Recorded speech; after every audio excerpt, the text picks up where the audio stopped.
25 पढ़ डाले हैं, 5 रह गए हैं और अभी कोई जान नहीं पैसे। तो तनी अपने सखी सहेली में कहूँ बताओ कि हमरे आदमी पढ़े हैं, अब खुदे प्रचार करवावे।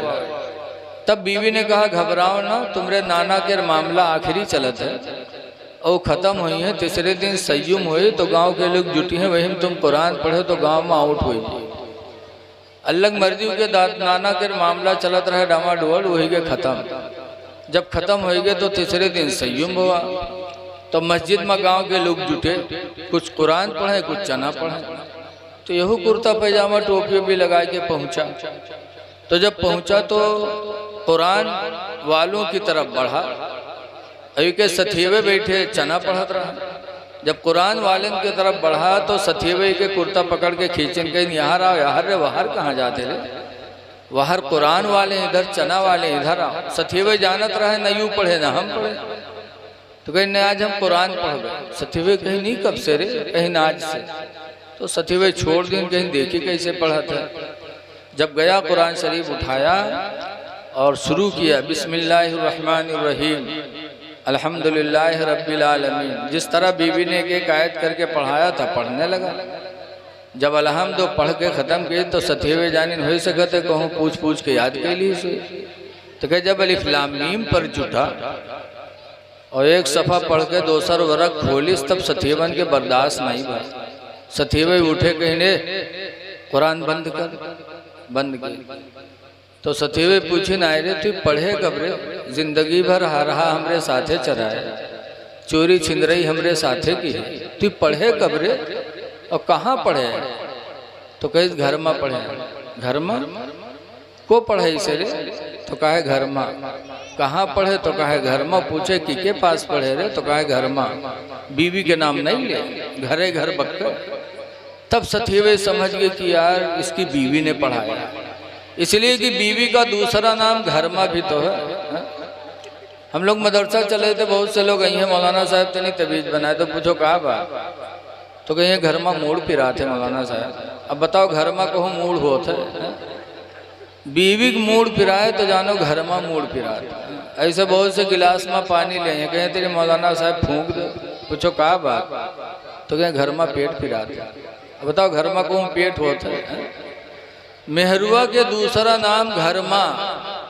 पूछे कहाँ पढ़े रे, तो कहा घर माँ। पूछे को पढ़ाई से रे, तो कहा घर माँ। तो सथेवे समझ के कुछ नहीं कि बीवी पढ़ाई से। तब साथियों ने दुआ मांगना शुरू किया कि अल्लाह जैसे मेरे साथी को नेक बीवी अता किया कि मेरा साथी जाहिल था कुरान का कारी बन गया, अल्लाह ऐसे ही नेक बीवियां हम लोगों को भी अता फरमा दे। जिसको नेक बीवी मिल जाए दुनिया की सबसे बड़ी दौलत उसको मिल गई। जान उससे बड़ी दौलत है ही नहीं कोई दुनिया में। हुजूर खुद फरमाते हैं अद्दुनिया कुल्लुहा मता, पूरी दुनिया को अल्लाह ताला ने नेमत बनाया है। व खैरो मताए दुनिया, और दुनिया की सबसे बेहतरीन नेमत अलमरअतुस सालिहा, नेक औरत है। नेक औरत दुनिया की सबसे बड़ी नेमत है। और नेक औरत है कौन? सब कहाते हम नेखन नेखन, लेकिन हुजूर ने नेक औरत की 3 पहचान बताई। हमारी माँ बहनें भी सुनती होंगी, सुन लें। जरा पानी मारो।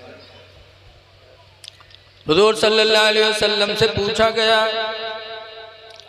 अय्युल मरअती खैरुन, अल्लाह के रसूल सबसे अच्छी औरत कौन है?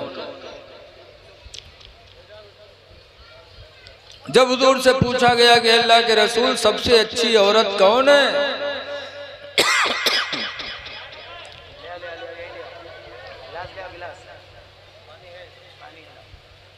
दरूद शरीफ पढ़िए।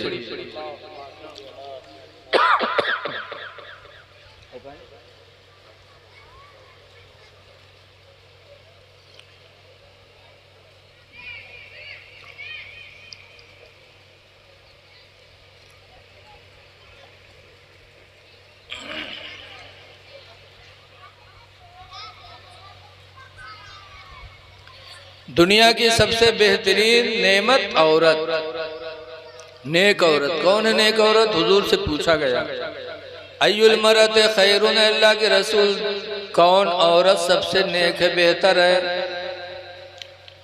तो हुजूर ने 3 सिफत बताई। ए बच्चे, दूर दूर हो जाओ, तुम लोग दूर दूर हो। 3 पहचान बताई।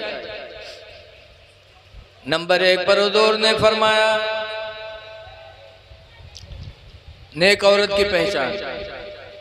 हुजूर ने फरमाया इज़ा नज़रा इलैहा, जब उसका मर्द बाहर से आए उसको देखे, फसर्रत हो, तो औरत अपने शौहर को खुश कर दे। पहली पहचान कि बाहर से मर्द आवे और जैसे अपने मेहरुआ पर एक निगाह डाले वो के दिल हरा भरा हो जाए, तो ऐसी औरत नेक औरत। ये पहली पहचान।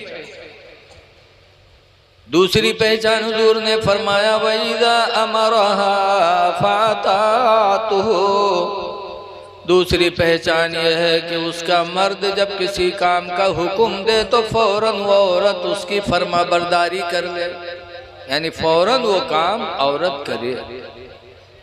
ये दूसरी पहचान। और तीसरी पहचान हुजूर ने फरमाया वइज़ा गाब अन्हा, और जब उसका मर्द उससे गायब हो जाए, रोजी कमाने के लिए चला जाए, फ़अहसन फ़रजहा, तो अपने शर्मगाह की वो हिफाजत करे, यानी घर में रहे, इधर उधर ताल्लुकात ना पैदा करे, अपने शर्मगाह की हिफाजत करे, ज़िना से बच जाए। तो 3 काम जिस औरत के अंदर हो, औरत सबसे अच्छी। इसलिए हमारी माँ बहनों को इन चीज़ों की तरफ तवज्जो करनी चाहिए। तो माशाअल्लाह कुरान नहीं पढ़ा था लेकिन बीवी नेक मिल गई तो कुरान का कारी बन गई। फिर एक दिन उसकी बीवी ने कहा था मेरे प्यारे शौहर, मेरी एक आरजू है। कहा क्या?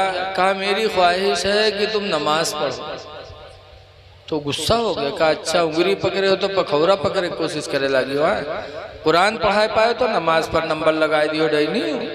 तो कहते नहीं नहीं है मेरे प्यारे शौहर, अल्लाह ने 5 वक्त की नमाज फर्ज की है, 1 वक्त की नमाज मेरे कहने से पढ़ लो। नमाज फजर पढ़ो, नमाज फजर जब पढ़ोगे तो कुरान की तिलावत भी हो जाएगी और नमाज फजर की बरकत से अल्लाह ताला तुम्हारे चेहरे को मुनव्वर कर देगा। हदीस पाक में मन तरका सलातल फजरी, जिसने नमाज फजर को छोड़ा, फलैसा फी वजही नूर, तो उसके चेहरे पे नूर न होगा। नमाज फजर छोड़ने वाले का चेहरा कभी मुनव्वर नहीं होगा। आजकल जो तलाक़ें ज़्यादा होती हैं उसकी वजह यही है कि न बीवी नमाज पढ़ती न मर्द नमाज पढ़ता। अल्लाह की तरफ से नूरानियत दोनों के चेहरे पे नहीं, इसीलिए तू मैं लगी रहती है और एक दिन वो भी आ जाता है कि दोनों में जुदाईगी हो जाती है। नमाज फजर पढ़ो, नमाज फजर की बरकत से अल्लाह चेहरा मुनव्वर फरमाएगा। याद रखो दुनिया की कोई मार्केट का सामान चेहरे को खूबसूरत नहीं बना सकता, वरना अगर यही होता तो कोई मालदार आदमी बदसूरत नहीं होता। जितने मालदार हैं सब खूबसूरत होते, लेकिन ये खूबसूरती मिन जानिबे इलाही हुआ करती है।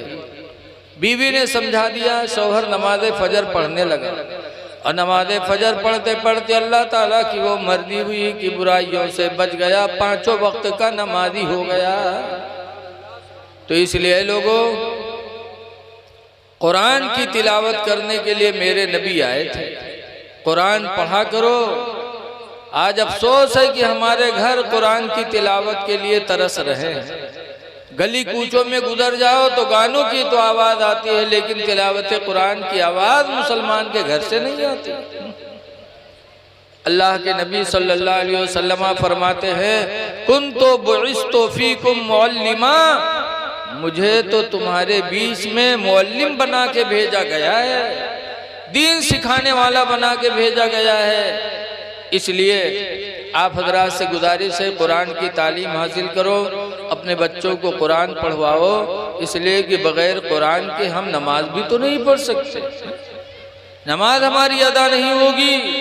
और मुसलमान के लिए सबसे बुनियादी चीज है ईमान लाने के बाद नमाज।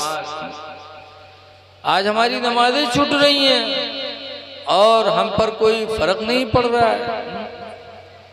रसूलुल्लाह सल्लल्लाहु अलैहि वसल्लम के एक सहाबी थे हजरत अली शेर खुदा रदी अल्लाह ताला अन्हु। ऐ या अली कहने वालों, जरा सोचो कि अली क्या थे।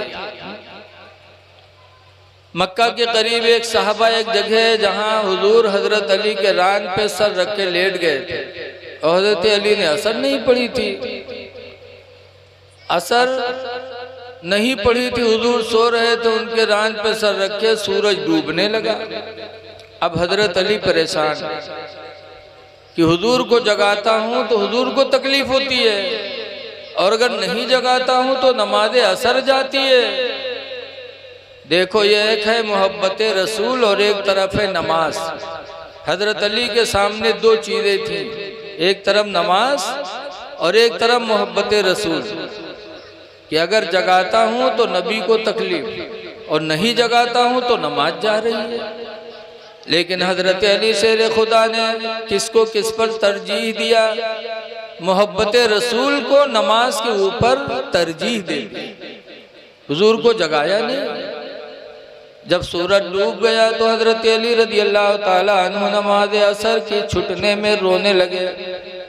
और इतना रोए कि सरकार के आंख से आंसू निकले। अली हुजूर के हजरत अली के आंख से आंसू निकले और हुजूर के चेहरे पे गिरे। हुजूर ने आंखें खोली, अली रो रहे हो? कहा या रसूल अल्लाह मेरी नमाज असर चली गई, सूरज डूब गया, इसलिए मैं रो रहा हूँ। नमाज असर की बड़ी फजीलत है। दिन के जाने का वक्त होता है, रात के आने का वक्त होता है और इंसान अपने काम में लगा रहता है, सोचता है इतना काम कर ले फिर पढ़ेंगे, इतना काम कर ले फिर पढ़ेंगे, घर जाना है। इसी सोच में कभी कभी नमाज असर गायब कर देता है। तो अल्लाह ने कुरान की आयत इसके ताल्लुक से नाजिल फरमाई, हाफिज़ू अलस्सलाति वस्सलातिल उस्ता, ऐ मेरे बंदो नमाजों की पाबंदी करो, वस्सलातिल उस्ता, और बीच वाली नमाज का खास ध्यान दो। ये असर की नमाज बीच की नमाज है, रात के आने का टाइम, दिन के जाने का टाइम। तो पांचों नमाज की पाबंदी करो, खास तौर से बीच की नमाज का। और वही नमाज असर थी, हजरत अली की छूट गई तो रोए थे। तो हुजूर ने उंगली का इशारा फरमाया था तो डूबा हुआ सूरज फिर वापस आया था। सुना होगा आपने 12, हुजूर ने उंगली का इशारा किया तो डूबा हुआ सूरज फिर आया, उतनी दूर पे जाके रुका जहां से नमाज असर का वक्त शुरू होता है। हजरत अली ने नमाज असर पढ़ी। ऐ आली आली करने वालों, या हसन या हुसैन कहने वालों, मुहर्रम के महीनों में जरा सोचो कि अली हमसे राजी है कि नहीं राजी है। एक नमाज असर छुट्टी थी जिंदगी में हजरत अली की तो रोए थे, और आज हम अली के मानने वाले पांचों वक्त की नमाज छोड़े बैठे हैं, फिर अली क्या हमसे खुश हो सकते हैं? या अली कहने का हक जब भी होगा जब हम उनके किरदार को जिंदा करें। हजरत अली रोए थे, आपको भी रोना चाहिए जब नमाज छूटे। लेकिन आज हम में नमाज का एहसास नहीं है। हाय अफसोस, हमारी नमाज जा रही है और आज हम आशिके रसूल बने बैठे कि हम नबी के आशिक हैं। आशिके रसूल थे तो हजरत अली शेर खुदा थे, किरान पे सर रखे रहे तो अली ने जगाया नहीं, नमाज असर छूट गई। आशिके रसूल तो अली थे, फिर भी नमाज के छूटने पर रोए थे। और आप कैसे आशिके रसूल हो कि आपकी नमाज एक नहीं सारी नमाजें जा रही हैं और आपको रोना छोड़ दो, आपको एहसास तक नहीं है। ऐ लोगों, नमाजों की पाबंदी करो, नमाज पढ़ोगे तो इंशाअल्लाह ताला दुनिया में भी इज्जत मिलेगी, आखिरत में भी इज्जत मिलेगी। हम खन्नापुरवा में रहते हैं, हमारा गांव खन्नापुरवा जंगल के किनारे है। अक्सर लोग जंगल की लकड़ी चोरी से काटते हैं, मारे जाते, पकड़े जाते, फिर छोड़े जाते, फिर काटते। एक दफा 3 आदमी हमारे गांव के गए जंगल लकड़ी काटने और पुलिस पकड़ ली। तो पकड़ के ले गए, रुपया थाना बंद की। तीनों बैठे, दरोगा जी जब आए चाय पानी कह के तके, दरोगा जी जब पट्टा उठाए और मारे चले उनके लोगन की तरफ, तो तीनों में एक बहुत चालू रहा, बजहर से रुमाल बिछा के नियत बांध दी सल्लल्लाहु अलैहि वसल्लम, न वजू न पाक, नियत बांध दी सल्लल्लाहु अलैहि वसल्लम। और दूठो जो बैठे रह गए उनका दरोगा जी मारे लगे। उनका मार वार के जब उकेलंग बढ़े तो फिर सलाम फेर के फिर उठा, फिर झप से बांध लिए। तो बाहर से दरोगा जी लौट आए, फिर उन्होंने दोनों जुट गए, उनका दोनों को मारा। और जब उकेलंग बढ़े तो उनके नमाजें नहीं खत्म हुए, सलाम फेरे के फिर बांधे था। घंटाहन गुजर गया और के नमाज नहीं खत्म हुआ, और वही उन्हीं का मारे दोनों का। यहाँ तक कि गांव से पैसा बटोर के थाने में पहुंचा, दरोगा जी रुपया पाएंगे तो छोड़ दी। जब तीनों छोड़ी गांव में ही आए तो दोनों का गरिया में कहीं सार कब के नमाज हुई रहे हो, ये सार घंटाहन अल्लाह जाने कौन नमाज पढ़े। थोड़ी देर इका मरती दरोगा जी, तब तक तो हम लोग समझा लिए, लेकिन अल्लाह जाने कौन नमाज शुरू कर दी। सारा घंटाने के नमाजें नहीं खत्म। एक थाने का दरोगा भी नमाज का एहतराम किया। अगर सच्ची नमाज पढ़ा होता तो दरोगा जी के मार से तो बचा ही था, आखिरत में अल्लाह के अज़ाब से भी बच जाता। नमाज पढ़ो, नमाज तुमको दुनिया में भी इज्जत दिलाएगी, आखिरत में भी इज्जत दिलाएगी। हजरत अली शेर खुदा इश्क़ रसूल थे, नमाज असर छुट्टी थी तो रोए थे। और एक चीज और देखो कि डूबा हुआ सूरज मेरे नबी ने उंगली के इशारे से पलटा दिया। आला हजरत इमाम अहले सुन्नत फरमाते हैं, सूरज उल्टे पांव पलटे, चांद इशारे से हो चाक। सूरज उल्टे पांव पलटे, चांद इशारे से हो चाक। ओ अंधे नजदी देख ले ताकत रसूलुल्लाह की, अंधे नजदी देख ले।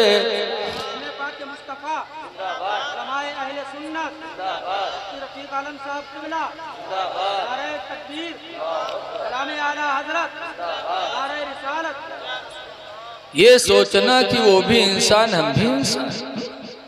सरकार ने डूबे हुए सूरज को पलटाया और आज हम कुछ कर सकते हैं?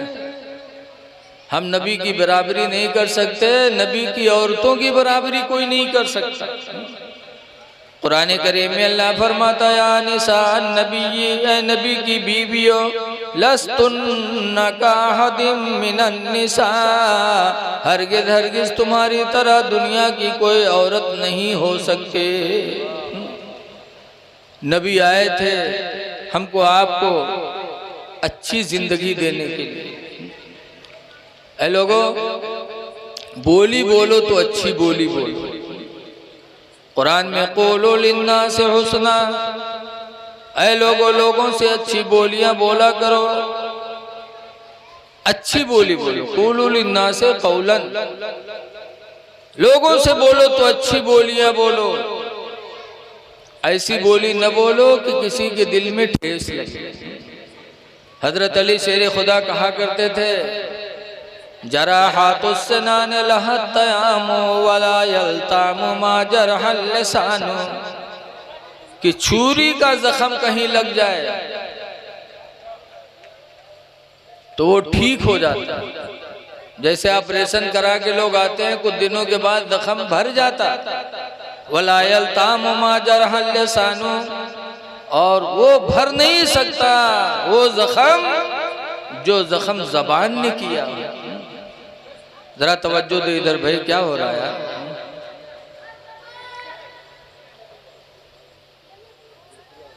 जब किसी का दिल टूट जाता तो फिर जल्दी जुटता नहीं। इसलिए अच्छी बोली बोलो, प्यार की बोली बोलो, माँ बाप से भी अच्छी बोली बोलो। लेकिन आज देखा जाता है बाहर रही हैं बिल्ली में और घर में आई हैं तो शेर में। माँ बाप से, घर वालों से कैसी बोली बोलो। अल्लाह ताला ने कुरान करीम में फरमाया वकुल्लहुमा कौलन करीमा, ऐ मेरे बंदो माँ बाप से प्यार की बोलियां बोला करो, मीठी बोली बोलो। ऐसी बोली बाप से न बोलो, माँ से न बोलो कि माँ बाप का दिल टूट जाए। हुजूर से पूछा गया था अल्लाह के रसूल, क़यामत के दिन सबसे बेहतर इंसान अल्लाह के नज़दीक कौन होगा? तो हुजूर ने फरमाया था क़यामत के दिन अल्लाह के नज़दीक सबसे महबूब बंदा वो होगा जिसने दुनिया में किसी का दिल खुश किया होगा। किसी का दिल खुश किया होगा अल्लाह के नज़दीक वो बेहतर होगा। तो 4 दिन की ज़िंदगी मिली है, इसमें लोगों के दिलों को खुश करने की कोशिश करो। इसीलिए हुजूर से पूछा गया था अय्युल मुस्लिम खैरुन, अल्लाह के रसूल कौन मुसलमान बेहतर है, सबसे अच्छा मुसलमान कौन है? तो सरकार ने बताया था मन सलिमल मुस्लिमून मिन लिसानिही व यदिही, कि मुसलमान वो बेहतर है जो दूसरों को अपनी जबान और अपने हाथ से महफूज रखे, न किसी पर हाथ उठाए, न किसी को ऐसी बोली बोले कि दिल पे लग जाए तीर की तरह। तो कोशिश करो कि हमारा हाथ किसी पर न उठे, सब्र करो, तुम रहमतुल लिल आलमीन के उम्मती हो। हुजूर ताइफ गए थे, सिर्फ इतना ही कहा था ला इलाहा इल्लल्लाह, अल्लाह के अलावा कोई इबादत के लायक नहीं। तो ताइफ के लोगों ने रुपया के बजाय पत्थर चलाए थे, और इतने पत्थर चलाए थे कि सरकार के पैर जख्मी हो गए और जूते सरकार के खून से भर गए थे। ऐसे मौके पर मेरे नबी ने गाली दिया था ताइफ वालों को, माज़अल्लाह बद्दुआ की थी? नहीं, मेरे नबी ने ऐसे मौके पर भी ताइफ वालों के लिए दुआ मांगी थी। बुखारी की हदीस में मेरे पैगंबर ने कहा था अल्लाहुम्मा यहदी कौमी, ऐ अल्लाह मेरी कौम को हिदायत दे दे, फ़इन्नहुम ला यालमून, इसलिए कि ये मुझे पहचान नहीं पा रहे। इसीलिए 1400 साल गुजर गए, आज भी कहा जाता है कि सलाम उस पर कि जिसने बादशाही में फ़कीरी की, और सलाम उस पर कि जिसने गालियाँ सुनकर दुआएं दी। एक आखिरी पैगाम आप सुन लें, देखिए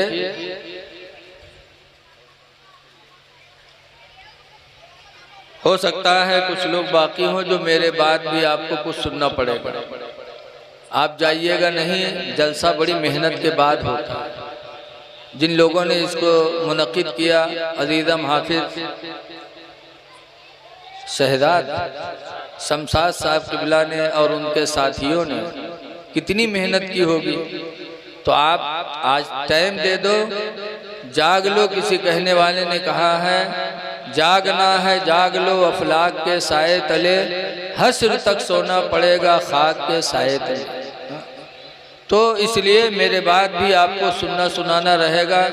बड़े अच्छे अच्छे शायर आए हैं, आप उनके मुंह से अल्लाह और उसके रसूल की मदह सराय मदह सुनेंगे। एक बात मैं आपसे कहना चाहता हूँ कि आज ईमान के लुटेरे बहुत हैं। अभी हजरत ने फरमाया था एक सूना जंगल रात अंधेरी छाई बदली काली है, सोने वालों जागत रहियो चोरों की रखवाली। आज ईमान की दावत देने आते हैं और ईमान लेके जाते हैं, इसलिए हमें ऐसों की सोहबत से भी बचना है। कुरान में फरमाता ला तरकनु इलल्लज़ीना ज़लमू, उनकी तरफ न झुको जिन्होंने अपने ऊपर जुल्म किया।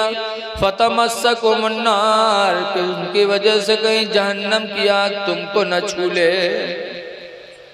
बदमज़हबों से बचने की ताकीद कुरान ने की है। मामलात हैं और एक है दोस्ताना। मामलात तो कर सकते हो, लेना देना अलग होता है, कारोबार अलग है, लेकिन और दोस्ती वो अपनी जगह पर। इसलिए ईमान बचे तो समझो हमारी असली पूंजी बच गई। हजरत इमाम आज़म अबू हनीफा रहमतुल्लाह अलैह एक जगह तकरीर कर रहे थे तो एक बुढ़िया अपन बकरी लेके और बकरिया के दाढ़ी के बाल जा मेरा है।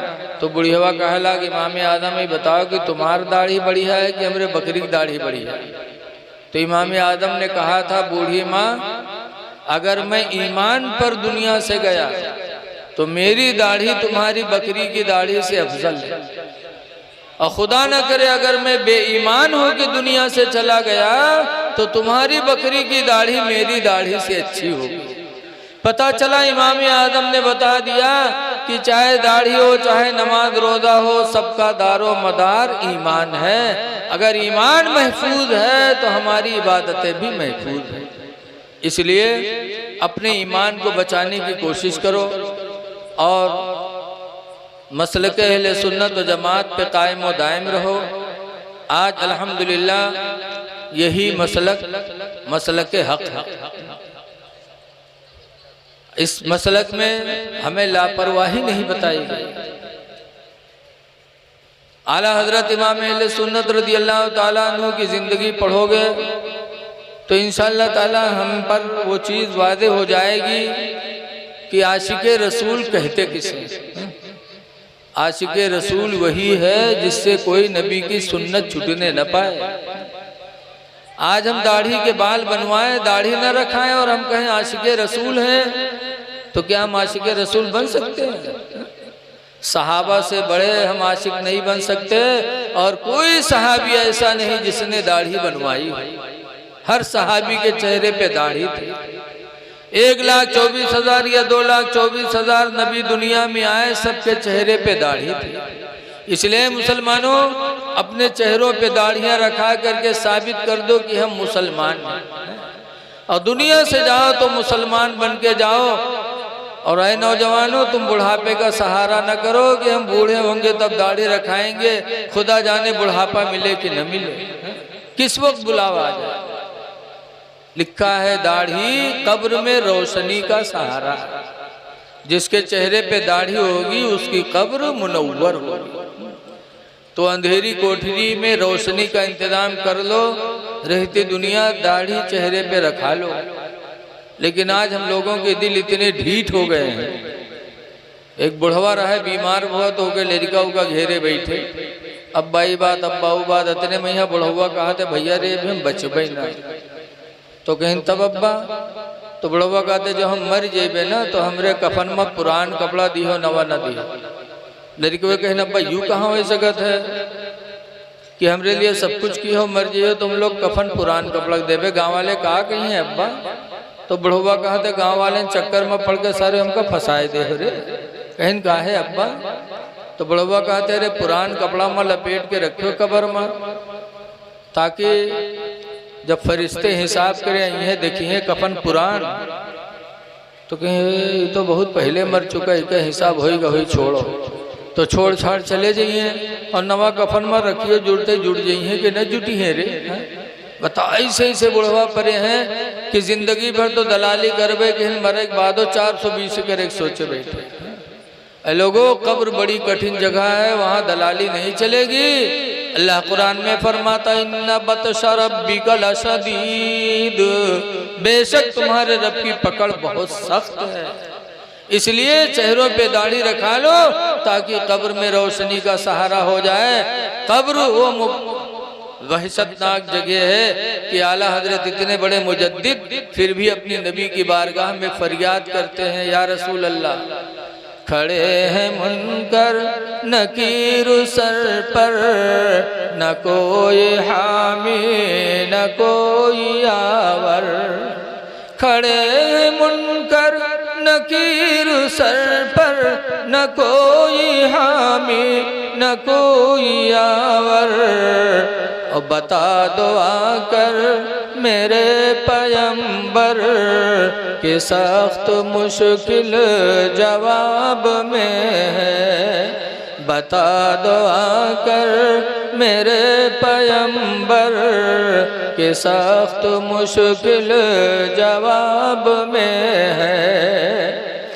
ख़ास तौर से हमारी माँ बहनों को भी नबी की सुन्नतों का ध्यान देना चाहिए, इसलिए कि औरतों को मकाम मिला है तो नबी रहमत के वसीले से मिला है।